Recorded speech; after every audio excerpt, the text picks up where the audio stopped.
తెలంగాణ రాష్ట్ర ముఖ్యమంత్రి గారికి నాదొక విన్నపం. అయ్యా, గత పాలకులు చేసిన తప్పులే మనం చేస్తున్నామేమో అనిపిస్తుంది. ఎందుకంటే మీతో మేము భాగస్వాములుగా ఉన్నాం కాబట్టి మీకు విన్నవించాలని చేయటం జరుగుతున్నది.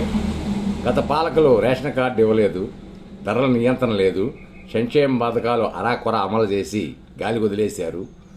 మనం కూడా 6 గ్యారెంటీలను పెట్టి ఏది కూడా సంపూర్ణంగా అమలు చేయకుండా 1, 2 అమలు చేసుకుంటూ వెళ్తున్నాం. ఇప్పటివరకు రేషన్ కార్డు లేదు. గత పాలకులు 10 ఏళ్ళు రేషన్ కార్డు ఇవ్వలేదు. మళ్ళీ మనం వచ్చిన 11వ ఏడు వచ్చింది. రేషన్ కార్డు ఊసే లేదు మనకి. కాబట్టి తక్షణం రేషన్ కార్డు మీద దృష్టి పెట్టండి. సంక్షేమ పథకాలు ప్రజలకు అందుతాయి. వాళ్ళు మంచిగా మనల్ని ఆదరిస్తారు. వాళ్ళలో అసంతృప్తి జ్వాలలో రేగక ముందే మనం మేల్కొని ఈ సంక్షేమ పథకాల దృష్టి మళ్లించాలని.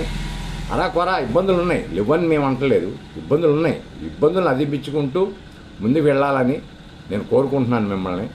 ఎందుకంటే ప్రజలకి ఎన్నికల అప్పుడు మనం ముందు చాలా వాగ్దానాలు చేసాం. రైతు బంధు ఇస్తానన్నాం.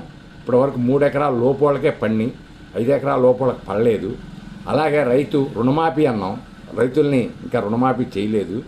ఈలోపు పార్లమెంట్ ఎలక్షన్లు వచ్చినాయి, ఎన్నికల కోడ్ వచ్చేసింది. కాబట్టి ఈ ఎన్నికల కోడ్ జూన్ 4వ తర్వాత అయినా సరే మీరు ఒక ప్రకటన చేసి ఈ పథకాల